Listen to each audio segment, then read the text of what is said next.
Nous poursuivons ce grand direct avec cette fois-ci le canton de la Vallée des Gaves, un territoire, une équipe, agissons ensemble. Et j'ai le plaisir d'accueillir aujourd'hui Maryse Carrère. Bonjour Maryse. Bonjour, merci. Merci d'avoir accepté d'abord cette invitation. Un grand plaisir qu'on vous accueille. À votre côté, vous avez Louis Armary, surnommé Louisou. Louisou, tout à fait. Voilà, que tout le monde connaît souvent sous ce dénominatif, Louisou. À côté, Virginie Abadi-Logo. Bonjour. Bonjour, merci aussi d'être là. Et Sébastien Vergès, juste à côté. Alors on va prendre le temps un peu de vous découvrir, même si pour certains, on les connaît bien dans cette région, dans ce département et dans ce canton. Maryse Carrère, vous avez été dans votre profession cadre territorial, vous avez travaillé, je crois, au conseil départemental. Oui, au conseil général pendant 18 ans et le nouveau conseil départemental pendant 4 ans. Voilà, et vous avez quitté vos fonctions quand vous êtes devenue sénatrice. Sénatrice, oui. Alors, vous avez été la maire de Lau-Balagnas de 2001 à 2017. Vous n'avez pas fini votre mandat puisque vous étiez devenue sénatrice. Et vous êtes donc sénatrice depuis 2017. C'est un mandat, c'est un beau mandat ? C'est un très beau mandat. C'est un très beau mandat, bien sûr, national, mais particulier, puisque le Sénat est le représentant des collectivités locales. Et c'est aussi la raison de ma candidature auprès de Louisou, c'est que quand on est sénateur, on doit légiférer sur les simplifications et sur l'amélioration des institutions françaises. Et si on n'est pas dedans une institution, c'est toujours un petit peu compliqué de légiférer et de ne pas faire de bêtises. Donc moi, un mandat local, pour moi, il est essentiel dans l'exercice de mon mandat. Il est complémentaire de mon mandat de parlementaire. Alors, il peut peut-être être pour certains un étonnement de voir qu'une sénatrice peut se présenter à une élection locale. Oui. Alors, le cumul des mandats aujourd'hui autorise à avoir un mandat national et un mandat local. Jusqu'en 2020, j'étais conseillère municipale de ma commune, puisque je n'étais plus maire depuis 2017, mais j'étais encore conseillère municipale. J'étais aussi conseillère communautaire et j'étais aussi déléguée au PLVG. Et depuis 2020, je ne suis plus élue locale et je peux aujourd'hui exercer un autre mandat local en dehors de mon mandat national. Voilà, donc un mandat local, un mandat national. La seule chose qui est interdite aujourd'hui pour un parlementaire, c'est d'exercer un exécutif local. C'est-à-dire que je ne pourrais pas être vice-présidente du département, mais je n'en avais pas l'intention, donc ça ne pose pas de problème, mais je ne pourrais pas être vice-présidente du département. Voilà la spécificité oui. des cumuls. Un exécutif. D'accord. Vous avez 2 enfants, Maryse. Oui, 2 grands-enfants. 2 grands-enfants. Vous avez été, vous m'avez dit, présidente du comité des fêtes. Mais oui. pas de Lau-Balagnas. Non, d'à côté. Voilà. J'ai la particularité d'être très ancrée sur ce territoire puisque je suis née à Estaing, en Val d'Azun. J'ai vécu à Adaste dès l'âge de 4 ans jusqu'à mes 25 ans. Et après, j'ai déménagé très loin, à Lau-Balagnas, à 3 km. Donc, je n'ai pas fait un grand chemin, mais je suis restée très ancrée sur ce territoire. Et j'ai été présidente du comité des fêtes d'Adaste pendant quelques années, avec Noël Pereira notamment, qui était aussi lourdé, mais adastois. Et c'était pour nous le début de notre engagement au service des autres. Et que ce soit dans le milieu associatif ou le milieu politique, voilà, le début de l'engagement souvent se fait par le biais associatif. Et les comités des fêtes sont des très bons creusets pour les politiques. Le mot est dit, le message est passé. À côté de vous, Louis Armary, dit Louisou. Vous êtes agent technique d'une société privée, Louis, et vous êtes conseiller départemental, donc sortant. Vous étiez présenté en 2015 avec Chantal Robin-Rodrigo. Oui, tout à fait. Ouais, je suis conseiller sortant. Bon, je suis maire adjoint à Ouzous, bon, mais je suis élu aussi depuis 2001 et bon, j'étais adjoint à la commune. Et effectivement, en 2015, quand Chantal est venue me solliciter pour ce nouveau canton, parce que c'était 3 anciens cantons, c'était Val d'Azun, Argelès et le Pays Toy, quand ils ont reformulé ce nouveau canton, et c'était un binôme. Elle est venue me solliciter, et alors c'est du coup j'ai fait ce pas dans cette démarche politique, si on peut dire, d'élu départemental, à qui je dois beaucoup à Chantal, parce que pour moi, c'était un professeur exemplaire, parce qu'elle avait quand même un vécu politique en tant que députée pendant elle a fait 2 mandats de député, 2 mandats de conseiller général et 1 mandat de conseiller départemental avec moi sur le canton de la Vallée des Gaves. Une connaissance du territoire, c'était sa circonscription aussi en tant que député. Alors, C'est des valeurs qui me ressemblaient beaucoup, notamment. Et bon, je ne connaissais pas trop, mais je connaissais beaucoup François Fortassin et Michel Pellieu, que j'avais côtoyé dans d'autres endroits, d'autres lieux, qui étaient comme moi. Et je me suis dit, bon, c'est peut-être ma seconde famille, quoi. Vous avez joué pendant plus de 20 ans au FC Le 15 à Lourdes. Tout à fait, oui, j'ai fait ma carrière à Lourdes. J'ai commencé par mon sport, c'était le ski. Après, j'ai joué au foot à Luz, mais bon, il n'y avait pas d'équipe d'école de foot, quoi. C'était compliqué, on jouait qu'en senior. Et c'était quand j'étais au lycée à Saint-Pé-de-Bigorre, lycée professionnel, que j'étais là, que j'ai découvert le rugby. Effectivement, j'ai découvert Lourdes, comme ça je suis rentré par la grande porte, sans passer par les petits clubs qui auraient pu être Argelès à l'époque. En principe, les jeunes de la vallée s'arrêtaient à Argelès avant d'aller à Lourdes. Et moi, j'ai fait l'inverse, j'ai fait ma carrière à Lourdes, après j'ai fini à Argelès. Voilà. La particularité. Vous avez 2 enfants et vous avez tout à l'heure la joie de me dire que vous étiez grand-père, et là vous l'avez dit avec grand sourire. Ah, tout à fait. J'ai 2 beaux enfants qui ont fait l'aîné Geoffrey qui a 29 ans et Alexis le second qui a 26 ans et qui m'ont fait l'honneur d'être. Je suis grand-père depuis 10 mois d'un petit garçon Ethan et d'une petite fille Louise, en plus qu'ils l'ont appelée Louise. Tu vois, c'est un grand cadeau au grand-père. Oui, super clin d'œil. Oui. Tout à fait. Virginie Abadé-Lungo, vous êtes mariée, Oui, vous avez 2 enfants et vous êtes kiné. oui, c'est ça. Donc Argelès-Gazost. voilà, j'habite à Agos-Vidalos, petit village familial où mon père est le maire du village et où j'ai toujours baigné dans l'associatif grâce à ma famille. Et puis je suis kinésithérapeute à Argelès. Après des études à Toulouse, je suis revenue dans ma vallée des Gaves préférée. Magnifique. Et donc je suis en libéral dans un cabinet de groupe et puis j'interviens aussi au terme d'Argelès. Et nous sommes ravis qu'enfin les thermes rouvrent, parce qu'on est quand même une vallée avec de nombreux établissements thermaux qui ont souffert de ce fichu virus, et donc il est temps qu'ils rouvrent. Vous êtes également très impliquée dans la vie associative. Vous êtes présidente de 2 structures. Oui. Est-ce que vous Donc, pouvez nous les présenter? ma spécialisation, on va dire, en kinésithérapie, c'est la prise en charge du cancer du sein et puis des cancers en général. Et au terme d'Argelès, on est spécialisé aussi dans la prise en charge des lymphœdèmes. Et donc, je suis présidente de l'association AVML 65, Association Vivre Mieux le Lymphœdème dans les Hautes-Pyrénées, qui est une association nationale, et présidente des Rubis d'Argelès-Gazos, Vallée des Gaves, qui est une association qui prend en charge des patients atteints de cancer. Au départ, des femmes qui ont d'ailleurs été aidées par Octobre Rose, parce qu'on a la chance d'avoir Octobre Rose sur Argelès aussi très impliqué. Et maintenant, on a ouvert aux messieurs et le sport santé. Donc, je rejoins Louisou avec le rugby, puisque c'est quand même du sport santé, rugby à 5, permet à ces personnes extraordinaires, on va dire, de reprendre vie et de se réintégrer socialement avec le sport. C'est vrai que c'est Octobre Rose, vous parlez de ces Octobre Rose. Argelès-Gazost a vraiment été précurseur pour Oui. cette manifestation qui est devenue aujourd'hui un peu comme le Téléthon au niveau national. On attend Octobre Rose avec impatience, cette promotion pour le dépistage pour le cancer du sein. Et vous étiez les précurseurs dans ce département, je me souviens. Oui, c'est vrai. L'association Octobre Rose Argelès, à travers ses différentes présidentes, a toujours fédéré autour d'elle énormément de personnes. Et on fait partie de ceux qui mobilisent le plus pour les dons pour le cancer du sein. Vous disiez que vous étiez toujours heureuse de remettre un joli chèque à la Ligue. Hein. Oui, oui. Et cette année encore, il va y avoir une marche de prévue. Et la vallée des Gaves répond toujours présent. On a toujours des bénévoles très investis. Parce qu'à travers les élus, il y a des personnes, et des personnes qui sont très impliquées dans la vie de tous les jours et dans la vie associative. À côté de vous, Sébastien Vergès, bonjour. Oui, bonjour. Sébastien Vergès, vous êtes agent technique au PLVG. C'est quoi déjà le PLVG? Parce que c'est des acronymes comme ça que... Des anacronymes, exactement. Donc, Pays de Lourdes et Vallée des Gaves, avec des compétences diverses et variées. Et une compétence aujourd'hui qui s'est développée, c'est la GEMAPI, qui prend une grosse place au niveau de notre territoire. Hein. Ça part de CMP, tout le bassin Gave de Pau.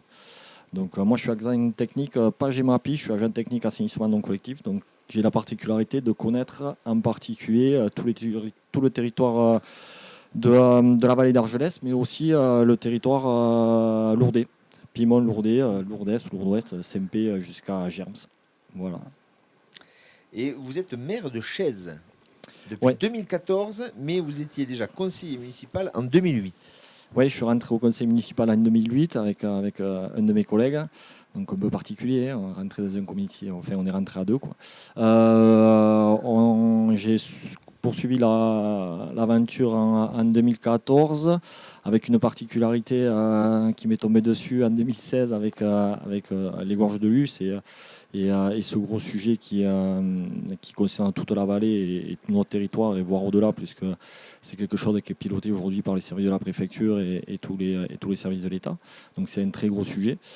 Donc j'ai fait le choix en 2020 de repartir avec mon équipe, pas simple parce que c'est un sujet qui est relativement lourd pour une petite collectivité comme la nôtre. Mais après c'est intéressant. Donc moi, ma vision de l'engagement, c'est pas politique mais d'élu. C'est vraiment celui-là, c'est l'intérêt général. Alors l'intérêt général, il commence au niveau de la petite collectivité qui est Chaize, c'est-à-dire 50 habitants, mais c'est aussi l'intérêt général de la vallée et de ce qu'on peut y faire, quoi. Et c'est aussi là-dessus que je rentre, que je suis en accord avec Louiseau et Maryse sur ce sujet, sur le sujet de l'intérêt général et d'une vision, de la vision future de notre territoire, quoi. Mais puisqu'on est avec le maire de Chaize, on va pouvoir déjà débuter cet entretien sur ces départementales, les gorges de Luce. C'est un dossier que vous connaissez par cœur, je pense.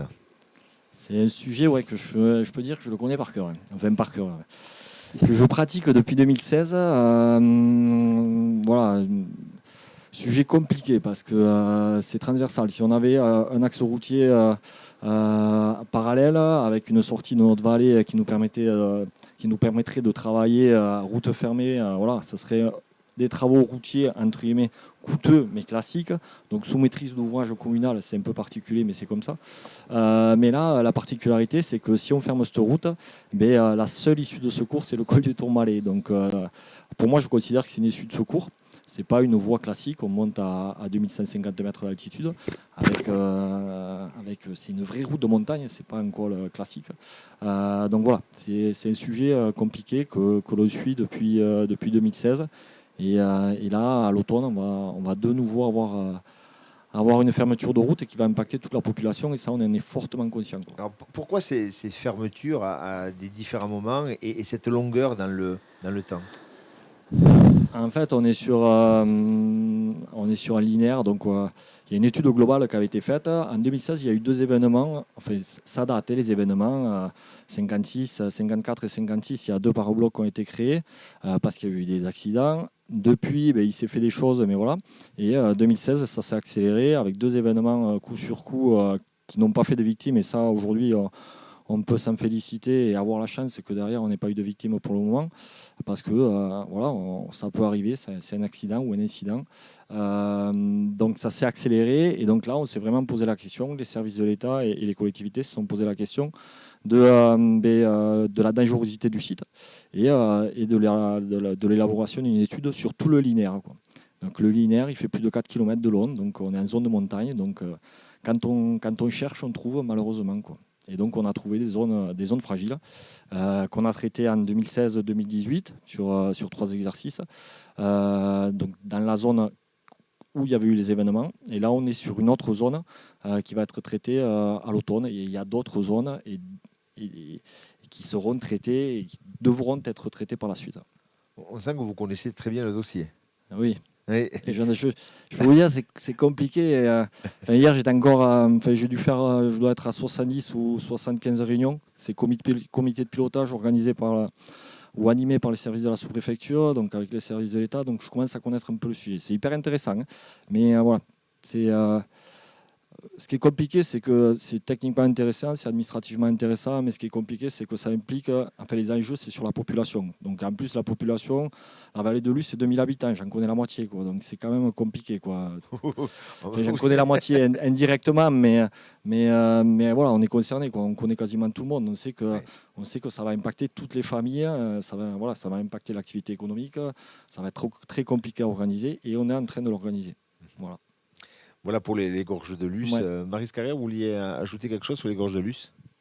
Oui, ben, écoutez, c'est pas un hasard si Sébastien est avec nous dans cette aventure. C'est un choix déjà de Louisou de le prendre comme suppléant, mais c'est aussi pour nous l'occasion de lui témoigner toute l'attention qu'on portera sur ce dossier si on est élu en juin. Ça sera le dossier prioritaire du prochain mandat, en espérant qu'il ne tiendra pas tout le mandat.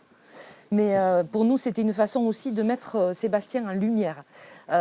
Sébastien, ça fait 5 ans qu'il travaille beaucoup sur ce sujet-là, parce que ça ne s'improvise pas. C'est pas, on ne va pas gratter quelques cailloux dans la montagne, quoi. C'est un plan qui est fait depuis 2016 par l'État. Le département avait aussi participé à la photographie du secteur et à un plan LIDAR qui a un relevé topographique de tous les secteurs identifiés dangereux. Donc c'est des choses qui sont aujourd'hui bien planifiées, c'est pas de l'improvisation. La planification des travaux est difficile parce qu'il manque aussi des financements.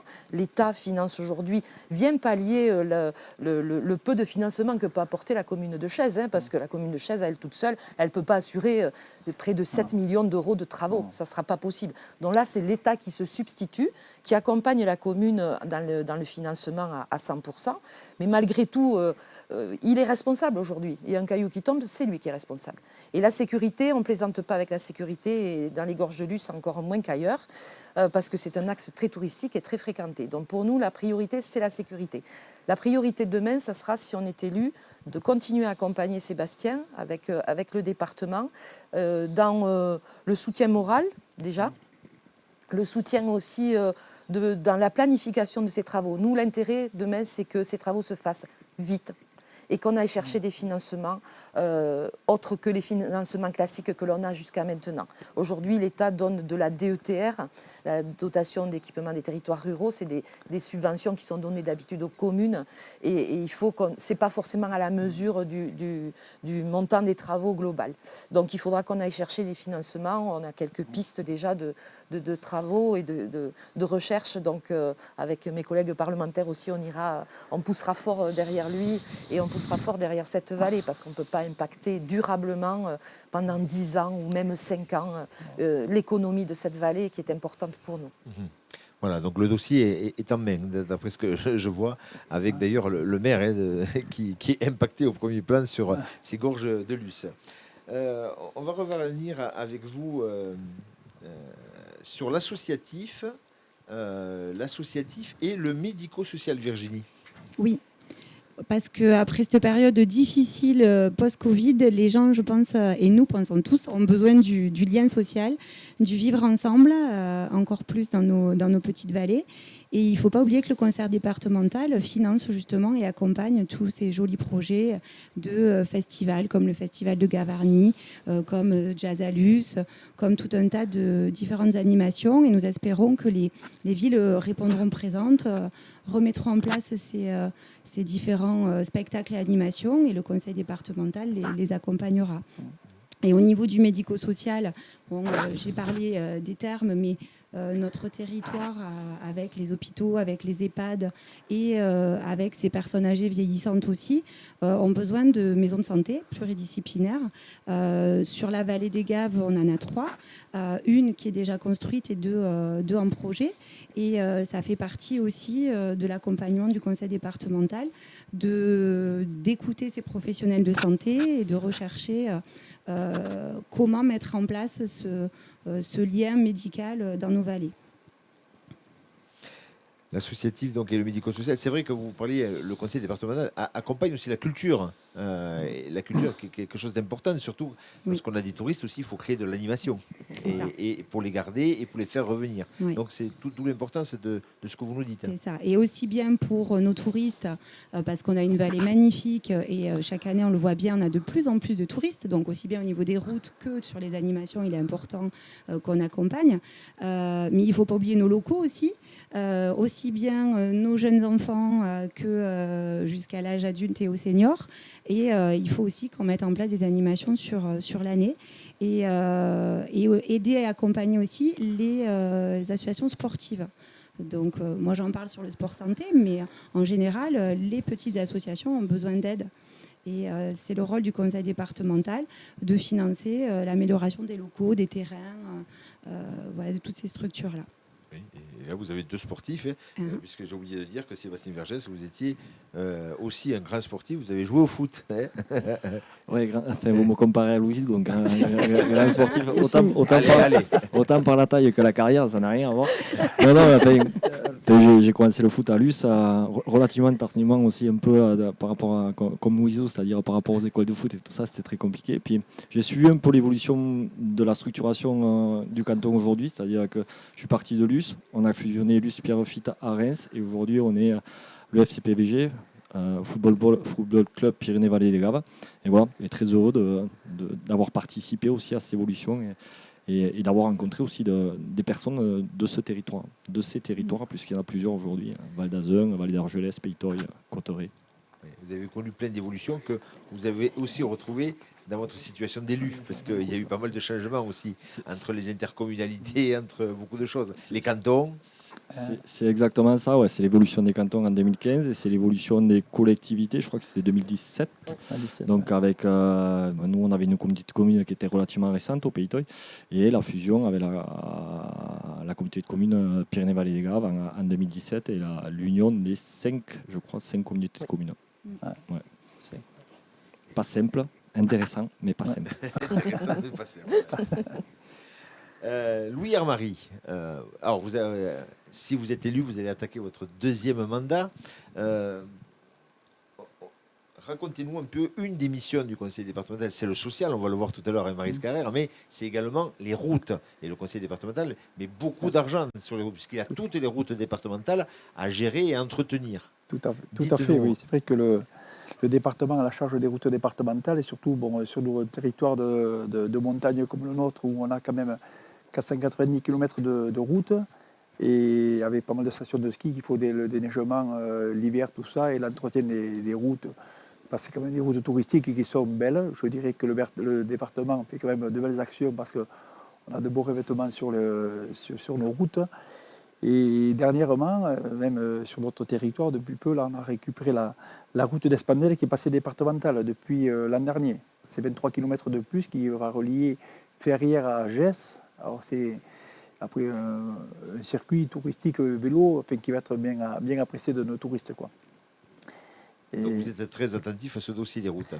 Oui, tout à fait. Bon, je suis dans mes commissions au département. C'est vrai que chaque conseiller départemental doit être sur 2 commissions. Moi, c'est le sport et la culture, plus ou moins. Et après, c'est les routes et les bâtiments, les collèges et tout ça. Mais c'est vrai que nous, on est concernés parce que l'hiver, le neigement, tout ça, c'est qu'on n'est pas près de nos agents, des agents de l'agence des routes, tout ça, c'est compliqué. Mais c'est vrai que on a un service qui marche très bien. Enfin, franchement, je crois qu'on n'a pas à rougir du travail que fait le département à ce niveau-là, quoi.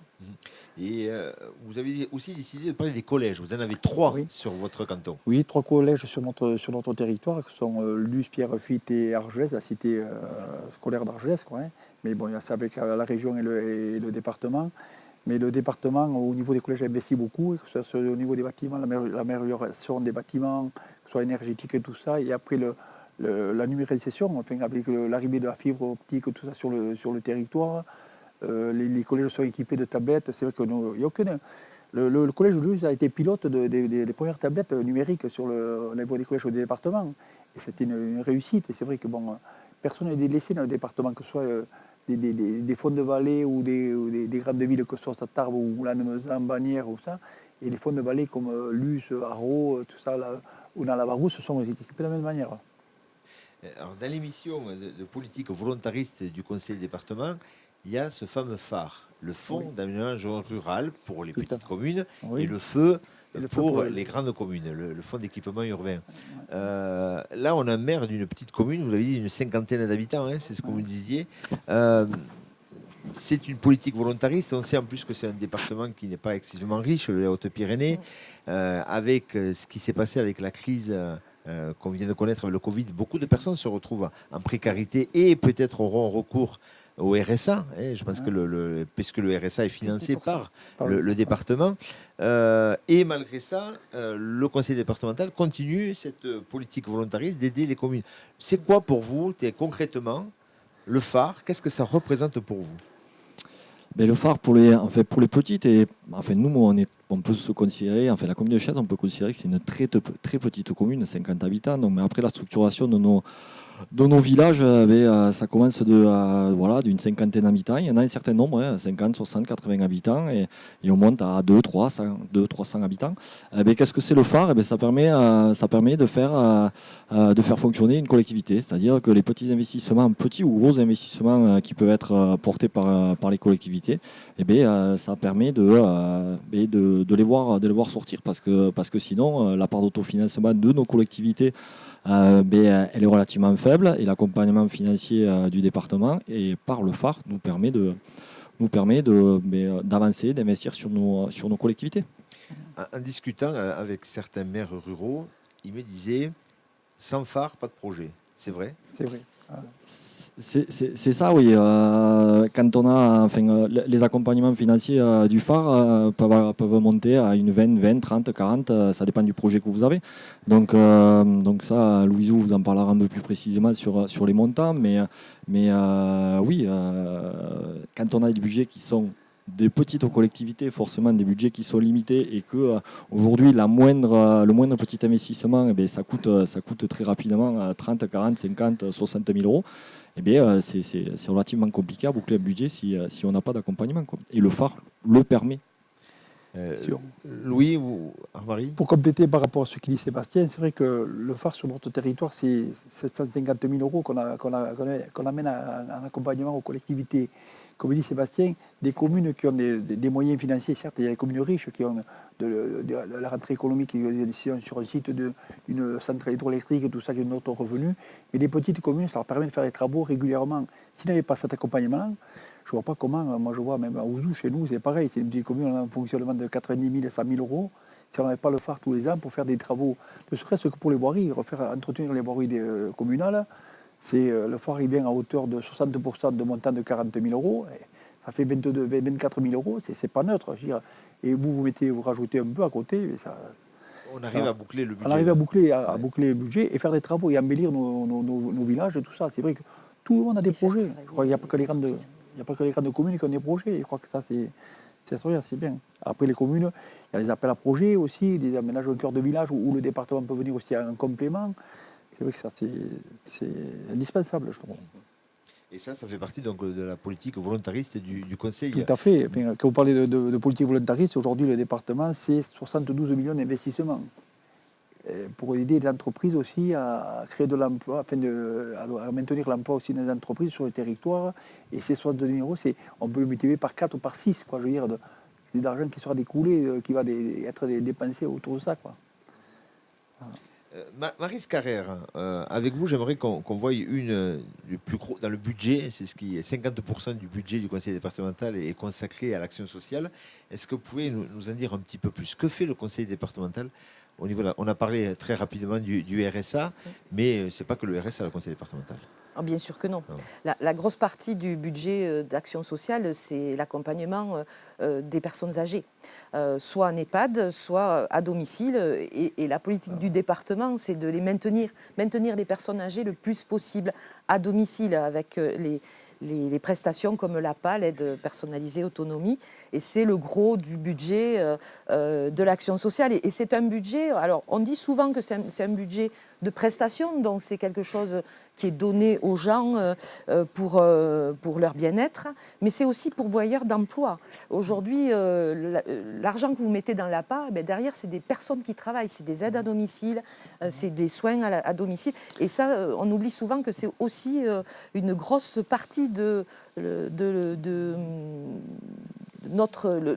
travail dans ce département. Il y a beaucoup de travail dans le tertiaire et heureusement qu'on a aussi ces métiers pour accompagner nos personnes âgées, pour le domicile, pour l'aide à domicile, pour pouvoir créer de l'emploi.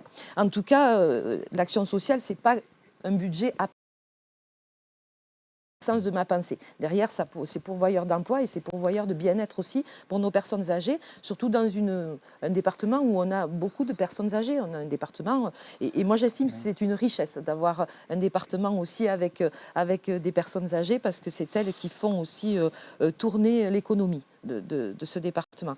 En tout cas, nous, sur la politique départementale, on est totalement en phase avec ce qu'a pu mettre en place la majorité précédente et qui, j'espère, sera celle de demain, autour de Michel Pellieu. C'est une action sociale dynamique autour des personnes âgées, comme je vous l'ai dit, vieillir le plus possible à domicile. C'est aussi essayer de trouver des actions innovantes. Et là, on va en parler sur notre canton, je pense, dans l'occasion de ce mandat, si nous sommes élus. C'est aujourd'hui, on a 2 EHPAD. On a la chance d'avoir 2 EHPAD sur le territoire, Luce et Argelès, de beaux équipements aussi pour accueillir nos personnes âgées dépendantes. Mais il y a peut-être beaucoup d'initiatives aussi qui vont naître, et on a fait un peu le tour des communes. Vous avez Ferrières, vous avez Arens-Marsous, vous avez Pierrefitte, qui sont en train de travailler sur des lieux intergénérationnels, sur du logement intergénérationnel, du logement adapté, pour peut-être couvrir cet entre-deux où la personne ne peut plus rester toute seule chez elle parce qu'elle est un peu dépendante, mais elle n'est pas non plus suffisamment dépendante pour aller en EHPAD. Donc il y a cet entre-deux où il faut inventer des nouveaux logements, des nouveaux établissements pour pouvoir les accueillir. Et ça, je pense que sur ce mandat, ça sera un bel enjeu. Et la deuxième chose, c'est le RSA, où là, le département aussi n'est pas resté inactif. Le RSA, ce n'est pas simplement donner une prestation tous les mois à quelqu'un qui en a besoin pour vivre, pour survivre, parce qu'il n'a pas d'emploi depuis plus de 3 ans ou 2 ou 3 ans. C'est aussi de l'insertion. Le A de activité, voilà, c'est remettre quelqu'un dans l'activité. Et moi qui ai été présidente d'un chantier d'insertion à Argelès avec l'ancien syndicat, avec tout le collectif des maires de ce canton, l'ancien canton d'Argelès, je sais ce que c'est le RSA. Puisqu'on était pourvoyeurs, nous, avec le chantier d'insertion, on accueillait les gens qui étaient au RSA pour leur remettre le pied à l'étrier. Et le travail qui était fait de les réinsérer dans la vie active, il était essentiel. Et on a eu de très belles réussites. Ce matin, nous étions sur la vallée, sur Pierrefitte, et j'ai le souvenir de quelqu'un qui est arrivé à Lourdes, qui ne parlait presque pas français, qui avait sa famille avec lui, 2 enfants en bas âge, qui est passé par le chantier d'insertion du 6000, et qui aujourd'hui est intégré parfaitement dans la vie du village.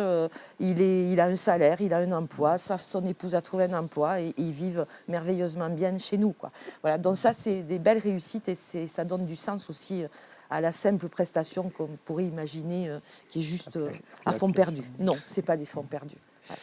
Le social, voilà pour le social. Et puis, il y a un volet. Hein. C'est vrai que le département des Hautes-Pyrénées, et particulièrement votre canton, n'est pas une terre d'industrie, hein, même si vous avez quand même, du côté de Pierrefitte, un petit peu d'industrie. Mais c'est le tourisme. Alors, le tourisme, c'est aussi un gros volet. Bien sûr, c'est un enjeu important pour notre territoire. Alors le département a perdu un peu quelques possibilités aujourd'hui d'intervenir directement dans le tourisme. On n'est plus sur des compétences de la région, mais il n'empêche que le département, par ses compétences volontaristes aussi, sa volonté d'appuyer les collectivités, intervient pour accompagner les communes, les intercommunalités, les syndicats dans l'aménagement touristique.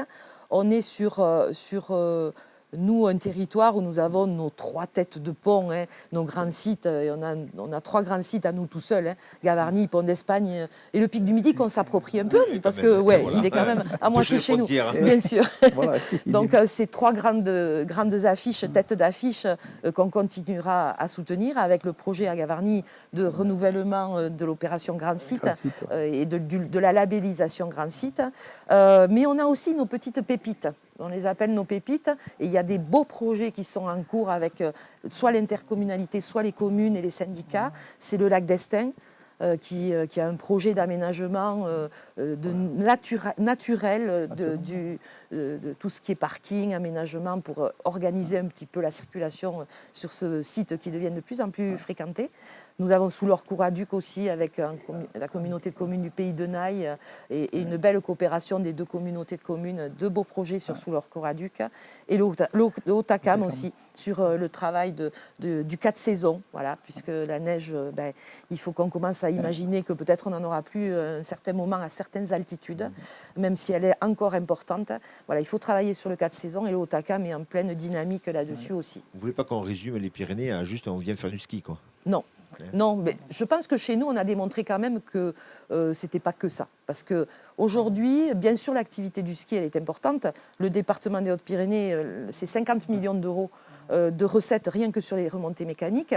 Mais je pense que l'été, on doit arriver aussi à de belles recettes, même supérieures à celles-là, parce qu'on a la randonnée, parce qu'on a le thermalisme et on a des sites magnifiques. Est-ce que quelque part, cette année, la pandémie et puis le fait qu'il n'y ait pas de remontée mécanique, il y a eu quand même du monde à la montagne? Est-ce que vous ne pensez pas que ça a aussi peut-être changé, par obligation, puisqu'il n'y avait pas de remontée pente, le regard des gens sur la montagne et la façon dont on pouvait peut-être l'appréhender et non pas simplement attendre son tour pour monter et descendre en ski?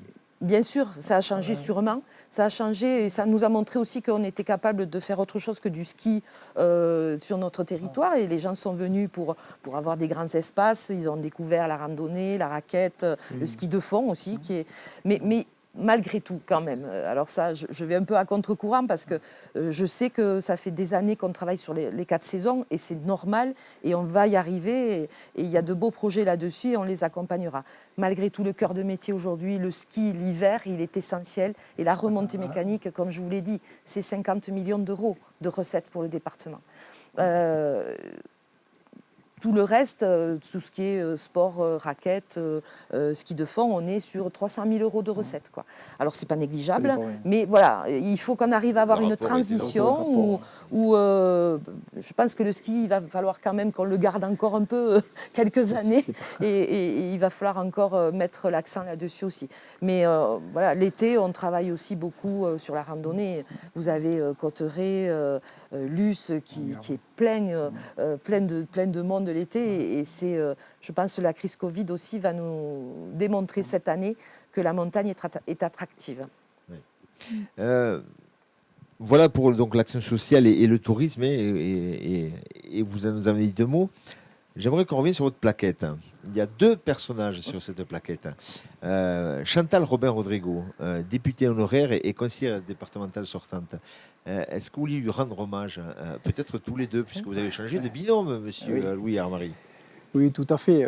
Chantal, je crois que Marie aussi l'a côtoyé par rapport à ses engagements politiques, tout ça. Mais Chantal, je dirais, c'est une femme de terrain, de courage, tout ça.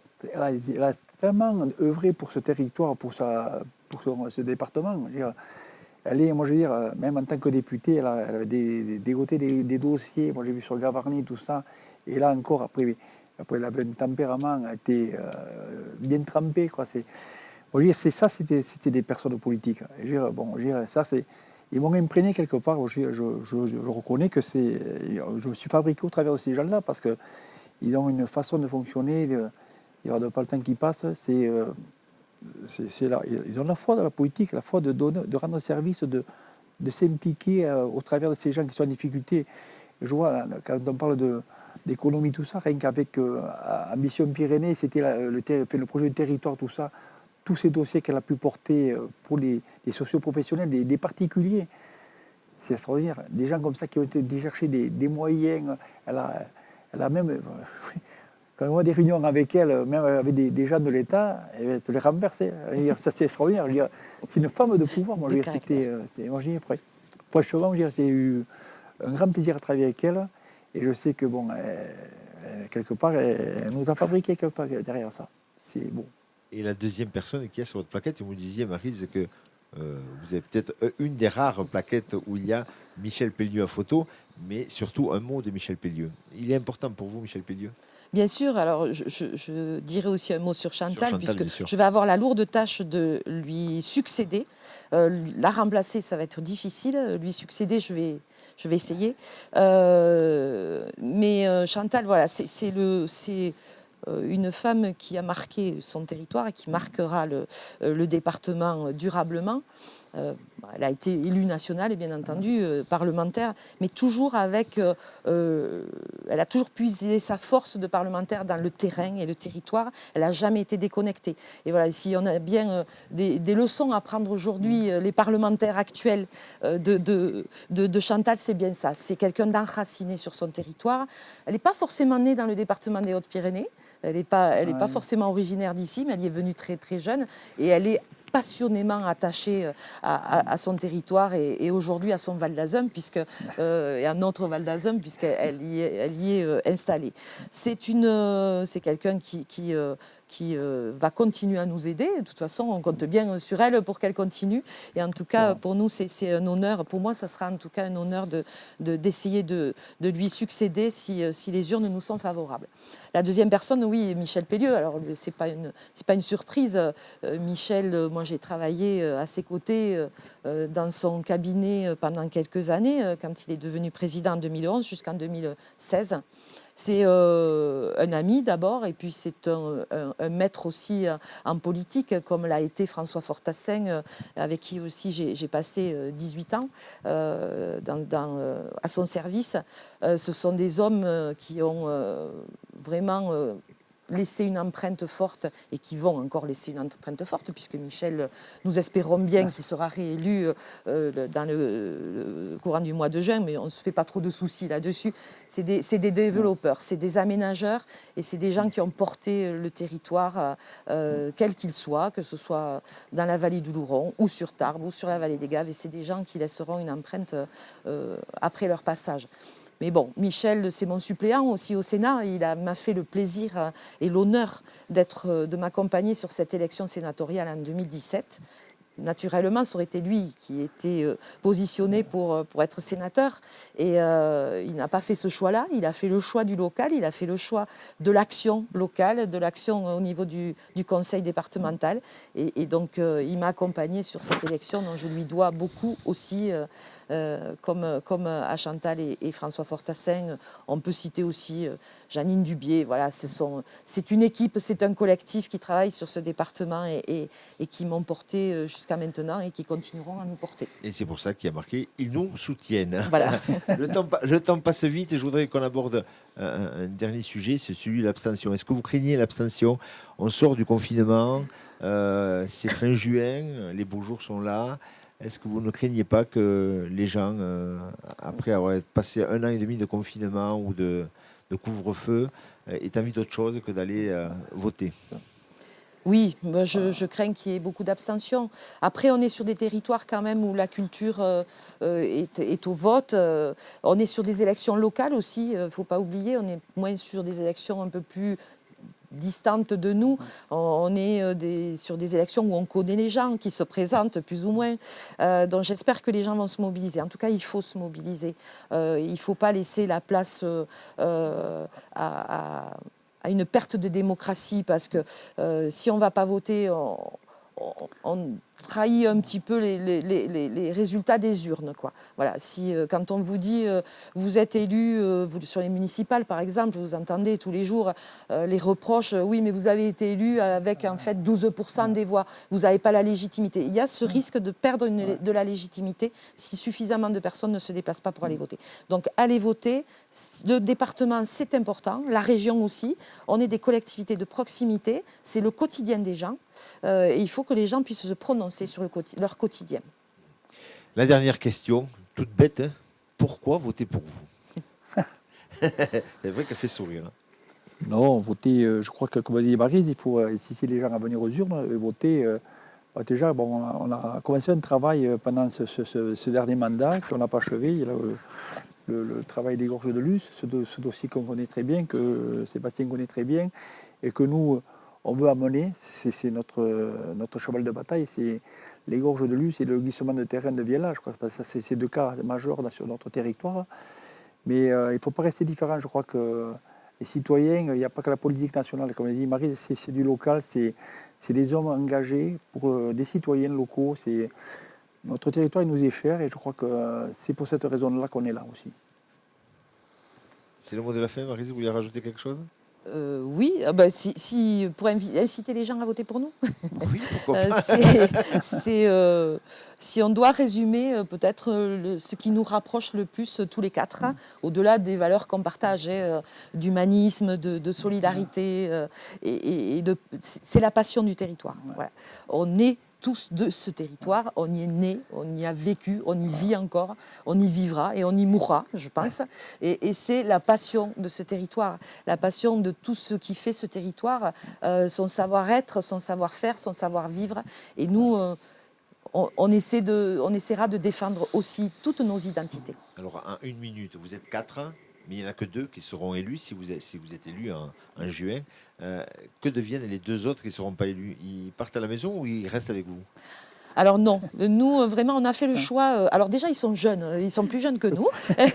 On les a pris aussi, on les a choisis aussi un peu plus jeunes que nous, justement parce qu'ils seront aussi chargés de nous représenter aussi sur le territoire, de porter aussi notre voix et aussi de recueillir la voix de nos citoyens quand ils pourront pas nous voir tous les jours. Ils feront remonter les préoccupations aussi du territoire parce qu'ils y vivent au quotidien. Alors Sébastien, lui, ça sera. Je pense qu'on va se revoir très vite et très souvent si on est élu en juin pour partager le dossier des gorges. Mais Virginie, c'est tout le secteur qu'elle côtoie. Elle côtoie les gens, toute la société de la vallée tous les jours au quotidien. Et pour nous, c'est un ancrage fort. Et ça sera pour nous aussi l'occasion de les mettre en avant aussi dans les dossiers. On essaiera le plus que possible de les faire participer aussi à nos dossiers. Un territoire, une équipe, agissons ensemble. Merci d'avoir accepté cette invitation. Bon vent à vous. Merci beaucoup. Et à très bientôt. Merci. Merci. Merci.